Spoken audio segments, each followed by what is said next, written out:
ನಮಸ್ತೆ ಫ್ರೆಂಡ್ಸ್. ಇವತ್ತಿನ ಒಂದು ವಿಡಿಯೋದಲ್ಲಿ ಏನಂತಂದರೆ boiler efficiency by direct method ಅಂದರೆ ಇದು ಯಾವ ರೀತಿ ಒಂದು ಡೈರೆಕ್ಟ್ ಮೆಥಡಿಂದ ನಾವು ಬಾಯ್ಲರ್ ಎಫಿಷಿಯನ್ಸಿಯನ್ನು ಒಂದು ಕ್ಯಾಲ್ಕುಲೇಷನ್ ಮಾಡಬೇಕು ಅಂತಕ್ಕಂಥದ್ದು ನಾನು ಏನಂತಂದರೆ ಒಂದು ಎಕ್ಸಾಂಪಲ್ ಮೇಲೆ ನಿಮಗೆ ಒಂದು ಇದನ್ನು ಈ ವಿಡಿಯೋ ಮುಖಾಂತರ ನಿಮಗೆ ನಾನು ತಿಳಿಸ್ಕೊಡ್ತಾ ಇದ್ದೀನಿ ಇಲ್ಲಿ.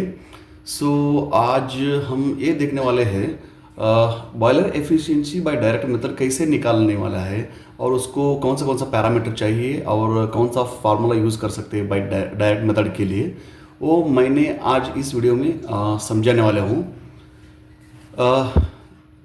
ನೋಡ್ತಾ ಇದ್ದೀರಾ, ಇಲ್ಲಿ ಬಂದುಬಿಟ್ಟಿರಂದರೆ ನಮಗೆ ಯಾವುದ್ಯಾವುದು ಒಂದು ಪ್ಯಾರಾಮೀಟ್ರಲ್ಲಿ ಕೊಟ್ಟಿದ್ದಾರೆ ಅಂತಕ್ಕಂಥ ನೋಡೋಣ. ಇಲ್ಲಿ ಫಸ್ಟ್ ಬಂದುಬಿಟ್ಟಿರಂದರೆ ಒಂದು ಬಾಯ್ಲರ್ಗೆ ಬೇಕಾಗಿರ್ತಕ್ಕಂತಹ ಒಂದು ಇನ್ಪುಟ್ ಏನು ಕೊಡ್ಬೋದು ಮತ್ತು ಅದರಿಂದ ಔಟ್ಪುಟ್ ಏನು ಸಿಗ್ಬೋದು ನಮಗೆ ಅಂತಕ್ಕಂಥ ಇಲ್ಲಿ ನೋಡ್ತಾ ಇರಲಿ. ಒಂದು ಹೀಟ್ ಇನ್ಪುಟ್ ಡೇಟಾ ಮತ್ತು ಹೀಟ್ ಔಟ್ಪುಟ್ ಡೇಟಾ ಅಂತ ಕೊಟ್ಟಿದ್ದಾರೆ ಇಲ್ಲಿ. ಸೊ ಇವಾಗ ಹೀಟ್ ಇನ್ಪುಟ್ ಏನಂತಂದರೆ ನಮಗೆ ಇಲ್ಲಿ ನೋಡಿ ಕೇಸ್ 1 ಏನಿದೆ ಅಂತಂದರೆ quantity of bagasse consumed in tons per hour ಅಂತ ಕೊಟ್ಟಿದ್ದಾರೆ. ಸೊ ಅದೆಷ್ಟಿದೆ ಇಲ್ಲಿ 47 ಅಂದರೆ 47 ಟನ್ಸ್ ಪರ್ ಅವರ್ ಅಂತ ಇದೆ ಇಲ್ಲಿ.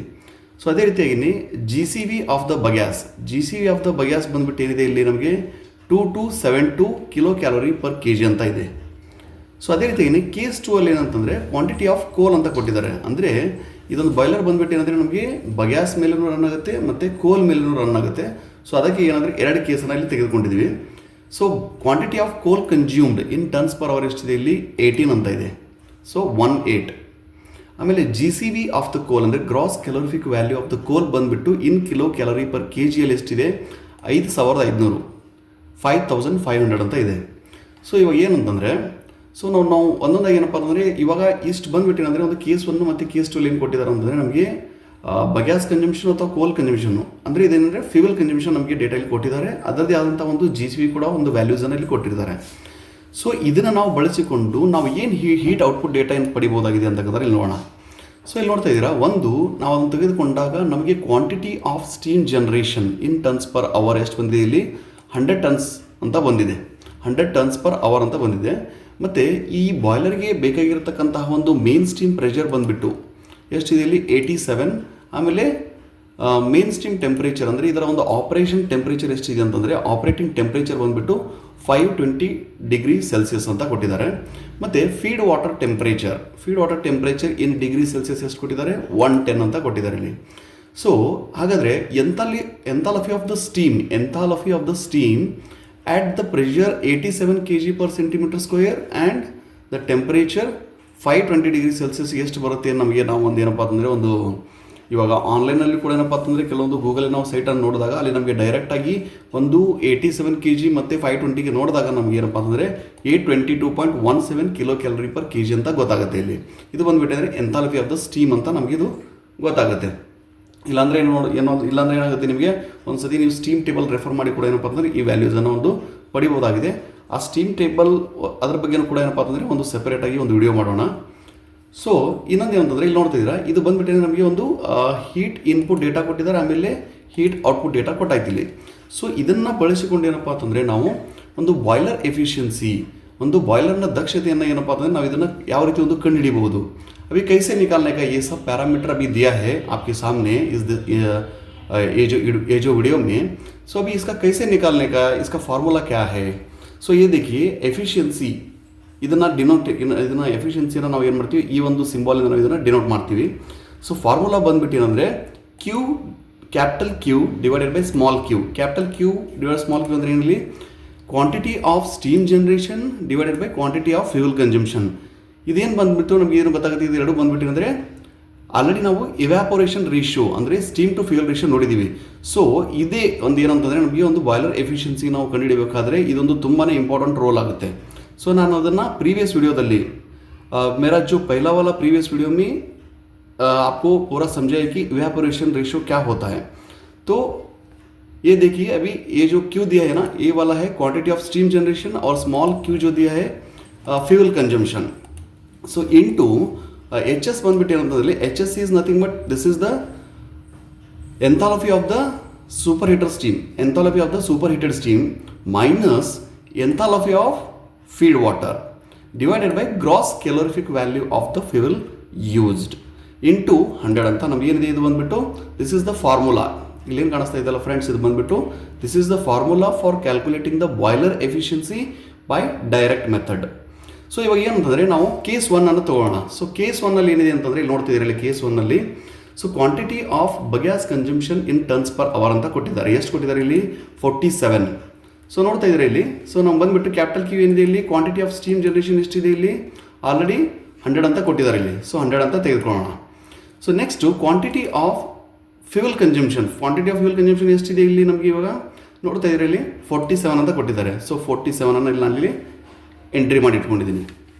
ಸೊ ಇಂಟು ಏನಂತಂದರೆ ಎಂಥಾಲಪಿ ಆಫ್ ಏನಪ್ಪ ಅಂತಂದರೆ ಸ್ಟೀಮ್, ಎಂಥಾಲಪಿ ಆಫ್ ಸ್ಟೀಮ್ ಬಂದುಬಿಟ್ಟು ಏನಿದೆ ಇಲ್ಲಿ ನಮಗೆ 822.17 ಅಂತ ಇದೆ ಇಲ್ಲಿ. ಸೊ ಅದನ್ನು ಏನಪ್ಪ ಅಂತಂದ್ರೆ ಇಲ್ಲಿ ಎಂಟ್ರಿ ಮಾಡಿ ಇಟ್ಕೊಂಡಿದ್ವಿ. ಇಲ್ಲಿ ಬಂದುಬಿಟ್ಟು ಏನು ನೋಡ್ತಾ ಇದ್ದೀರಿ ಇಲ್ಲಿ ಇದೇನಂದರೆ ಎಂಥಾಲಪಿ ಆಫ್ ಫೀಡ್ ವಾಟರ್, ಎಷ್ಟಿದೆ ನೋಡಿ ನಮಗೆ ಇಲ್ಲಿ. ಎಂಥಾಲಪಿ ಆಫ್ ಫೀಡ್ ವಾಟರ್ ಬಂದುಬಿಟ್ಟು 110 ಅಂತ ಇದೆ. ಅಂದರೆ ನಮಗೆ ಫೀಡ್ ವಾಟರ್ ಟೆಂಪ್ರೇಚರ್ ಎಷ್ಟಿದೆಯೋ ಅಷ್ಟೇ ಏನಪ್ಪ ಅಂತಂದರೆ ನಮಗೆ ಇಲ್ಲಿ ಎಂಥಾಲಪಿ ಆಫ್ ಫೀಡ್ ವಾಟರ್ ಕೂಡ ಅಷ್ಟೇ ಬರ್ತಾ ಇದೆ. ಸೊ ಅಂದ್ರೆ ಏನಾಗುತ್ತೆ ಅಂದರೆ ಇದು ಎಂಥಾಲಪಿ ಆಫ್ ಫೀಡ್ ವಾಟರ್ ಏನಕ್ಕೆ ನಾವು ಒಂದು ಅಷ್ಟೇ ತೊಗೊಳ್ತೀವಿ ಅಂತಂದರೆ ಇಟ್ ಈಸ್ ಏನಪ್ಪ ಅಂತಂದರೆ ನಮಗೆ ಅಪ್ ಟು ಏನಪ್ಪ ಅಂದರೆ ಬಾಯ್ಲಿಂಗ್ ಪಾಯಿಂಟ್ವರೆಗೂ ಇನ್ನೂ ರೀಚ್ ಆಗಿರೋದಿಲ್ಲ, ಇನ್ನೂ ರೀಚ್ ಆಗೋಕ್ಕೆ ಟ್ರೈ ಮಾಡ್ತಾ ಇರುತ್ತೆ. ಸೊ ಅದಕ್ಕೆ ಏನಂತೀವಿ ಅಂತಂದರೆ ನಾವು ಇದನ್ನು ಅಷ್ಟೇ ತೊಗೊಳ್ಬೇಕಾಗುತ್ತೆ ಇಲ್ಲಿ. ಸೊ ಅದೇನಂದರೆ ಲಿಕ್ವಿಡ್ ಎಂಥಾಲಪಿ ಅಂತ ಇದನ್ನು ಹೇಳ್ಬೋದು ನಾವಿಲ್ಲಿ. 110 degree Celsius is the liquid enthalpy of the feed water. ಅಂದರೆ ಇನ್ನೂ ಅದು ಸ್ಟೀಮಲ್ಲಿ ಕನ್ವರ್ಟ್ ಆಗಿರೋದಿಲ್ಲ. ಸೊ ಅದಕ್ಕೆ ಅದರ ಟೆಂಪ್ರೇಚರ್ ಏನು ಬಂದರೆ 110 ಅಂತ ನಾವು ಇಲ್ಲಿ ತೊಗೊಳ್ತಾ ಇದ್ವಿ. ಸೊ ಕ್ವಾಂಟಿಟಿ ಆಫ್ ಏನಪ್ಪ ಅಂದರೆ fuel consumption that is Q is 47. In case 1 ಏನಿದೆ ಅಂತ ನೋಡ್ತಾ ಇರಲಿ. ಕೇಸ್ 1 ನಮಗೆ ಕ್ವಾಂಟಿಟಿ ಆಫ್ ಬಗ್ಯಾಸ್ ಕನ್ಸಂಪ್ಷನ್ ಎಷ್ಟಿದೆ ಇಲ್ಲಿ 47 ಇದೆ. ಸೊ 47 ಎಂಟ್ರಿ ಮಾಡಿದ್ದೀನಿ. ಅದಾದ ನಂತರ into G C V of the bagasse, ಎಷ್ಟು ತೊಗೊಂಡಿದ್ದೀವಿ ನಾವಿಲ್ಲಿ 2272 kilo calorie per kg. So ಇದನ್ನು ಇಂಟು 100 ಮಾಡಿದಾಗ ನಮಗೆ ಇದನ್ನೊಂದು ಕ್ಯಾಲ್ಕುಲೇಷನ್ ಮಾಡಿದ ಮೇಲೆ ನೋಡ್ತಾ ಇದ್ದಾರೆ ಕೇಸ್ 1 ನಮಗೆ ಇದೇ ಪ್ಯಾರಾಮೀಟರ್ಗೆ ಇದಕ್ಕೇನು ಬರ್ತಿದ್ದಲ್ಲ ಈ ಒಂದು ಪ್ಯಾರಾಮೀಟರ್ಗೆ ನಮಗೆ ಬಾಯ್ಲರ್ ಎಫಿಷಿಯನ್ಸಿ ಎಷ್ಟು ಬರುತ್ತೆ ಇಲ್ಲಿ 66.7% ಅಂತ ಗೊತ್ತಾಗುತ್ತೆ. ಸೊ ಇದು ಬಂದುಬಿಟ್ಟಿರೋದ್ರೆ ಕೇಸ್ 1 ಅಂದರೆ ಬಗ್ಯಾಸನ್ನು ನಾವು ತೆಗೆದುಕೊಂಡಾಗ ಆ್ಯಸ್ ಅ ಫ್ಯೂಯಲ್ ಬಗ್ಯಾಸನ್ನು ತೆಗೆದುಕೊಂಡಾಗ ನಮಗೆ ಎಫಿಷಿಯನ್ಸಿ ಎಷ್ಟು ಬಂತಲ್ಲಿ 66.7% ಅಂತ ಗೊತ್ತಾಗುತ್ತೆ. ಇನ್ನು ಕೇಸ್ 2 ಏನಂತಂದರೆ ನಾವೇನಂದ್ರೆ ಒಂದು ಕೋಲನ್ನು ಬಳಸ್ತಾ ಇದ್ದೀರಿ. ಅಂದರೆ ನಿಮ್ಮ ಒಂದು ಬಾಯ್ಲರ್ಲಿ ಏನಂದರೆ ಒಂದು ಇಂಡಿಯನ್ ಕೋಲ್ ಬಳಸ್ಬೋದು, ಅಥವಾ ಇಂಡೋನೇಷಿಯನ್ ಕೋಲ್ ಬಳಸ್ಬೋದು, ಅಥವಾ ಏನಂದರೆ ಆಸ್ಟ್ರೇಲಿಯನ್ ಕೋಲ್ ಬಳಸ್ಬೋದು. ಅದಕ್ಕೆ ಆದಂತಹ ಒಂದು ಏನಂತಂದರೆ ಒಂದು ಜಿ ಸಿ ವಿ ವ್ಯಾಲ್ಯೂಸ್ ಅಂತ ಬರುತ್ತೆ. ಆ ಜಿ ಸಿ ವಿ ವ್ಯಾಲ್ಯೂಸ್ ಬಂದುಬಿಟ್ಟು ಬೇರೆ ಬೇರೆ ಆಗಿರುತ್ತೆ. आपका जो बॉयलर रनिंग करता है उसमें बहुत सारा मतलब कोल टाइप यूज़ कर लेते हैं वो लोग. क्या है, इंडियन कोल यूज़ कर सकते हैं, ऑस्ट्रेलियन कोल यूज़ कर सकते हैं, और इंडोनेशियन कोल भी यूज़ कर सकते हैं. तो उसमें क्या होता है, अलग अलग फ्यूल का क्या होता है अलग अलग क्या है जीसीवी का रेटिंग रहता है उसको. तो उसके हिसाब से क्या है हमारा बॉयलर का एफिशिएंसी अलग अलग रहता है. ಇವಾಗ ನೋಡ್ತಾ ಇದ್ದಾರೆ ಇಲ್ಲಿ ಇದೊಂದು ಪ್ಯಾರಾಮೀಟರ್ ಅಂತಂದರೆ ನಾನು ಮೇಲ್ಗಡೆ ಇಲ್ಲಿ ನೋಡ್ತಾ ಇದ್ದಾರೆ. ಇನ್ ಕೇಸ್ 2 ನಮಗೆ ಇಲ್ಲಿ ಕೊಟ್ಟಿದ್ದಾರೆ ಕ್ವಾಂಟಿಟಿ ಆಫ್ ಕೋಲ್ ಕನ್ಸಂಪ್ಷನ್ ಎಷ್ಟಿದೆ ಇಲ್ಲಿ 18 ಅಂದರೆ 18 ಟನ್. ಸೊ 18 ಟನ್ ನಾನು ಇಲ್ಲಿ ಹಾಕಿದ್ದೀನಿ. ಸೊ ಇಲ್ಲಿ ನೋಡ್ತಾ ಇದ್ದಾರೆ ಇದು ಸೇಮ್ ಬ್ಯಾಪ್ ಬರುತ್ತೆ. ಮತ್ತೇನಂದರೆ ಏನು ಎಂಥಾಲಪಿ ಆಫ್ ಸ್ಟೀಮ್ ಬಂದುಬಿಟ್ಟು ಏನಿದೆ ಇಲ್ಲಿ 822.17. ಆಮೇಲೆ ಎಂಥಾಲಪಿ ಆಫ್ ಫೀಡ್ ವಾಟರ್ ಬಂದುಬಿಟ್ಟು ಎಷ್ಟಿದೆ ಇಲ್ಲಿ 110 ಅಂತ ಇದೆ. ಸೊ ಕ್ವಾಂಟಿಟಿ ಆಫ್ ಇನ್ನೊಂದೇನಿದೆ ಇಲ್ಲಿ ನೋಡ್ತಾ ಇರಲಿ, ಕ್ವಾಂಟಿಟಿ ಆಫ್ ಫ್ಯೂಲ್ ಕನ್ಸಂಪ್ಷನ್ ಬಂದುಬಿಟ್ಟು 18 ಟನ್. ಮತ್ತು G C V of the coal ಎಷ್ಟಿದೆ ಅಂತಂದರೆ ಇಲ್ಲಿ 5500 ಕಿಲೋ ಕ್ಯಾಲೋರಿ ಪರ್ kg ಅಂತ ಇದೆ.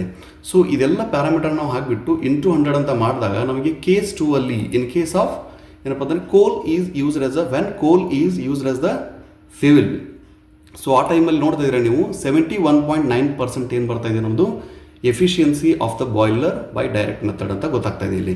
ಸೊ ನೋಡ್ತಾ ಇದ್ದೀರಾ ಫ್ರೆಂಡ್ಸ್ ಯಾವ ರೀತಿ ಏನಂತಂದರೆ ಒಂದು ಕೇಸ್ 1 ನಾವು ಬಗ್ಯಾಸನ್ನು ತೆಗೆದುಕೊಂಡಿರ್ತೀವಿ, ಕೇಸ್ 2 ಏನಂತಂದರೆ ನಾವು ಕೋಲನ್ನು ತೆಗೆದುಕೊಂಡಿರ್ತೀವಿ. ಅದರದೇ ಆದಂಥ ಒಂದು ಎಫಿಷಿಯನ್ಸಿ ಯಾವ ರೀತಿ ಇದೆ ಅಂತಕ್ಕಂಥ ನಾವು ಇಲ್ಲಿ ಕಂಪ್ಯಾರಿಸನ್ ಮಾಡಿಕೊಳ್ಬೋದಾಗಿದೆ. ಮತ್ತು ನಿಮ್ಮ ಒಂದು ಬಾಯ್ಲರಲ್ಲಿ ನೀವು ಆಪ್ರೇಟಿಂಗ್ ಮಾಡ್ತಕ್ಕಂಥ ಬಾಯ್ಲರಲ್ಲಿ ಕೂಡ ಯಾವುದೋ ಒಂದು ಫ್ಯೂಲನ್ನು ಬಳಸಿರ್ತಾರೆ, ಅದಕ್ಕೆ ಬೇಕಾಗಿರತಕ್ಕಂಥ ಜಿ ಸಿ ಬಿ ಏನಿದೆ ಈ ಒಂದೆಲ್ಲವನ್ನು ಪ್ಯಾರಾಮೀಟರ್ನ ತೆಗೆದುಕೊಂಡು ನೀವು ಏನಂತಂದರೆ ನೀವು ನಿಮ್ಮ ಒಂದು ಬಾಯ್ಲರ್ದ ಒಂದು ಎಫಿಷಿಯನ್ಸಿನ ನೀವು ಬೈ ಡೈರೆಕ್ಟ್ ಮೆಥಡಿಂದ ಈ ಒಂದು ನಾನು ಹೇಳಿರೋ ಪ್ರಕಾರ ಏನಂತಂದರೆ ನೀವು ಇದನ್ನು ಈ ಒಂದು ಫಾರ್ಮುಲಾನ ಬಳಸಿಕೊಂಡು ಇಲ್ಲಿ ಕಾಣಿಸ್ತಾ ಇದೆಯಲ್ಲ ಈ ಒಂದು ಫಾರ್ಮುಲಾ ಬಳಸ್ಕೊಂಡು ಏನಪ್ಪ ಅಂತಂದರೆ ನೀವು ಅದನ್ನು ಕ್ಯಾಲ್ಕುಲೇಟ್ ಮಾಡ್ಬೋದಾಗಿದೆ ಇಲ್ಲಿ. ಸೊ ಗೊತ್ತಾಗಿದೆ ಅಂದ್ಕೊಂಡಿದ್ದೀವಿ ಫ್ರೆಂಡ್ಸ್. ಏನಂದರೆ ನೆಕ್ಸ್ಟ್ ವೀಡಿಯೋದಲ್ಲಿ ಏನು ಮಾಡ್ತೀನಿ ಅಂತಂದರೆ ಒಂದು ಇನ್ಸಿನರೇಷನ್ ಬಾಯ್ಲರ್ ಬಗ್ಗೆ ಸ್ವಲ್ಪ ಏನಂದರೆ ಒಂದು ಎಫಿಷಿಯನ್ಸಿ ಅಂದರೆ ಕಾಂಬಿನೇಷನ್ ಆಫ್ ಫ್ಯೂಯಲನ್ನು ನಾವು ಬಳಸ್ಕೊಂಡು ಯಾವ ರೀತಿ ಏನಪ್ಪ ಅಂತಂದರೆ ಅದರದ್ದು ಒಂದು ಎಫಿಷಿಯನ್ಸಿನ ಕಂಡುಹಿಡಿಬೇಕು ಅಂತಕ್ಕಂಥ ನಿಮಗೆ ತೋರಿಸ್ಕೊಡ್ತೀನಿ. ಸೊ ಏನಾದರೂ ಡೌಟ್ಸ್ ಇದ್ದರೆ ಕಾಮೆಂಟ್ ಮಾಡಿ, ಮತ್ತು ಚಾನಲ್ಗೆ ಸಬ್ಸ್ಕ್ರೈಬ್ ಆಗೋದನ್ನು ಮರಿಬೇಡಿ. Thank you.